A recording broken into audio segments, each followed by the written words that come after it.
What's up, doll collectors, hobbyists, fabs, and besties? I'm Toya, an adult doll collector. Welcome to my miniverse. I just can't stop thinking about sweet spaces. You know, those little mini corner rooms with all those little details, easy to change wallpaper, but are too small for our 1/6 scale dolls. But they look kinda perfect with Little Peach Riot. I love this line from Pop Mart. This is the Sleepover series, which is kind of my favorite right now. Although I did see that they had a holiday one coming out. But I still need a Gigi from this series. So let's take a quick little Peach Riot detour and hope that we don't get a double. I really want Gigi Alarm or Prank Call.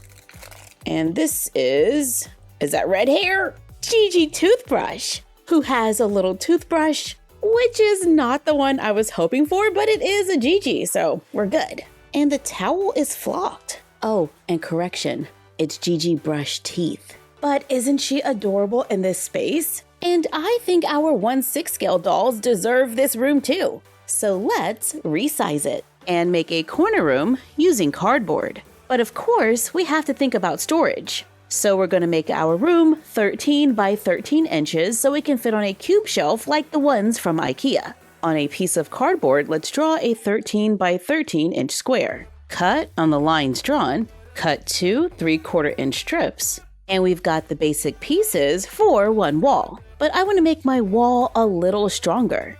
So I cut a second 13 by 13 inch rectangle. And let's glue these two together. Then repeat to make 2 for the walls of our space.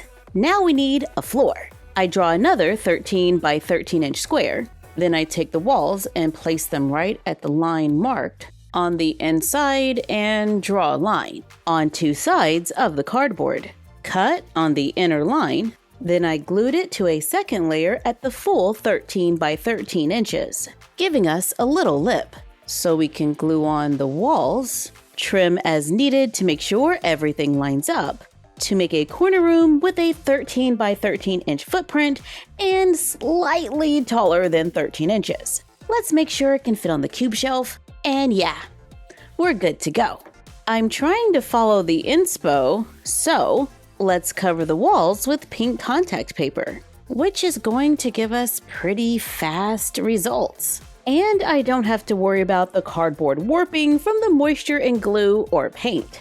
I cover the floor with a wood grain contact paper, take the 3/4 inch strips, cover them with contact paper. I cut 1/2 inch and 1/4 inch strips of leftover poster board, glue the 1/2 inch poster board on the back of the cardboard that we will be gluing onto the floor, then apply glue to just the poster board and attach it to the wall. Repeat for the ones at the top, but this time I use the 1/4 inch strips, so we have a little bit of space here, just like in our infinity room, where we can slide in a piece of scrapbook paper to change the color of the wall, allowing us to go from this to this to this. Now, since my scrapbook paper is 12 inches and the walls are 13, there is a little space over here on the sides.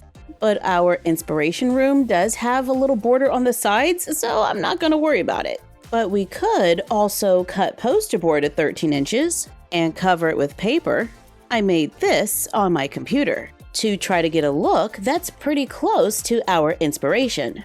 Our paper might need a little help staying close to the wall, so I'm going to use magnets to help hold them in place. But take care, magnets can be a hazard for younger collectors. Let's take a piece of green cardstock, lightly sketch a vine and some leaves. We can trace over the leaves with a washable marker, cut them out, brush them with a little water.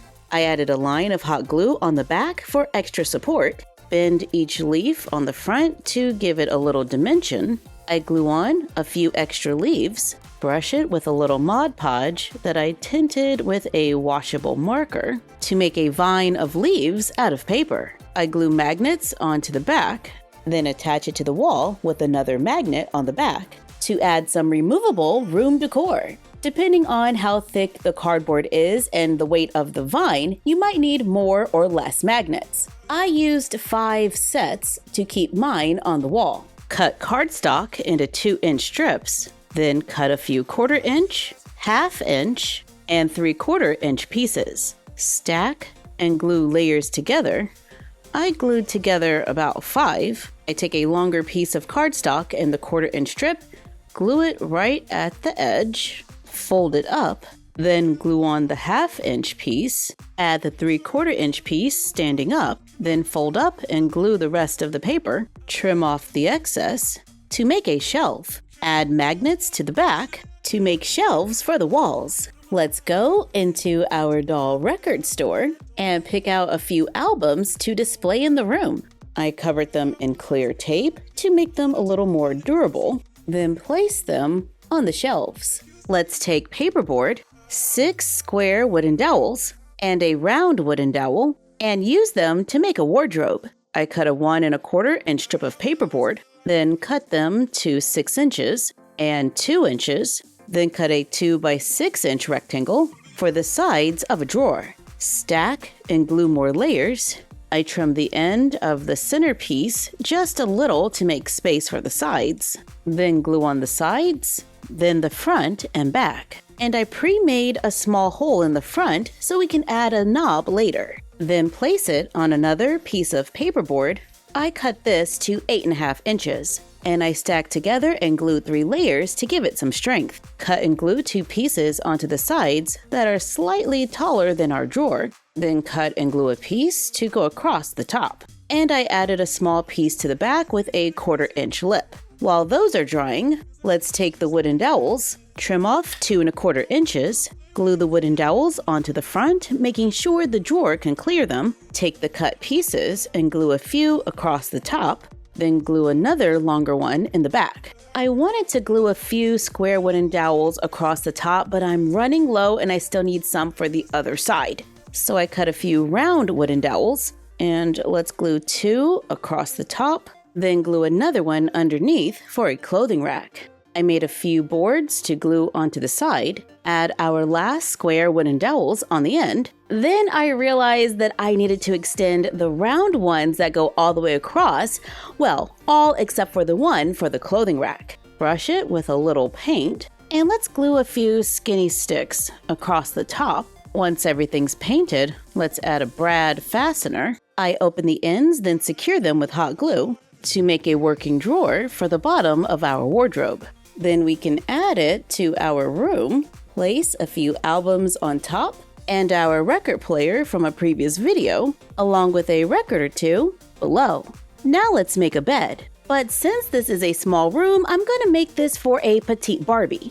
I cut cardboard 5 inches wide and 10 3/4 inches long, which is just long enough for a petite Barbie to lay fully stretched out. Cut 2 1/2 inch pieces for the sides, and let's just use another scrap for the bottom. Glue them together, cover it with felt, then cover it with fabric, cut a few strips of cardboard at 1 1/2 inches, and let's cut a rounded headboard. Cut the top into wedges. I round the edges just a little. Cover each piece with felt. I use pink and orange. I cut and covered another piece of cardboard to glue onto the bed, then glue on the wedges. I cover strips of cardboard with felt, glue them around the edge of the bed to add a bed to the room. Let's take fabric. I bought this at the dollar store. Cut and sew together rectangles with good side facing good side. Sew around the edge, leaving an opening so we can turn it inside out. Add fluff when making the pillow. Sew the openings closed to make bedding for the room. I take the pink hanger off a Barbie fashion pack, painted a lighter pink with nail polish to make a few hangers to hang on the clothing rack. I cut a piece of fabric, then pull the threads to make a fringe, fold it, and place it at the bottom of the bed for a throw to break up some of that pink. Now we just need a little rug to go right here. I draw a rug on a piece of felt, and let's draw a design, then cut it out. Take pink and yellow yarn, and we can just begin gluing it onto the felt in our design, or braid it or crochet a long chain, which is what I'm doing. Then glue them onto the felt, alternating the colors to make a quick rug. And now we have everything that was in the Sweet Spaces bedroom in 1/6 scale so it can fit our dolls. So here's the Sweet Spaces room that we used for our inspo. Oh, I did forget posters. And I took a few artistic liberties with the wardrobe and the bedding. Here is our 1/6 scale room with wallpaper that we can switch out and magnetic wall accessories. And I absolutely love that it is large enough for our 1/6 scale dolls. But if we were looking for a poster or two for the walls, then we can cut up some packaging to make a quick poster. We can use magnets or poster putty to attach it to the wall. And I wonder if we can use the surprise boxes. The Sweet Spaces surprise boxes, I want to say were $5.99. This one is from the Live Happy set, and there are 5 items inside. There are 4 different themes with 3 boxes in each collection. In this set, we got some stickers. That little Polaroid is Barbie sized. We got a small notebook, which is a piece of cardstock printed on both sides. It looks like a little journal or like a planner, and we can just fold it in half. It could be a pocket planner for the dolls. In this set, we also got a little flower table. I think it's a little small to use as a table, but we can put it on the bookshelf for a little room clutter. We got a few hangers, which are definitely too small. Oh, wow. It's one of those little organizers. This would be so cute on a desk. We have little shelves that just hook on. Oh, that is adorable. And we get quite a few little attachments. And the last mini is a plant, which we can totally use in this space. Overall, I am pretty happy with how this turned out. This is a fun project where we can use cardboard to make a room for our dolls. And it fits neatly on a cube shelf for easy storage. If you like this project, let us know in the comments down below and which room you would like to see next. Thank you for joining us while we resize Sweet Spaces. Like, comment, share, and subscribe. Don't forget to ring the bell and follow us on Instagram and YouTube at MyFroggyStuff and Bella of MyFroggyStuff on Instagram. And we will see you next time. Bye!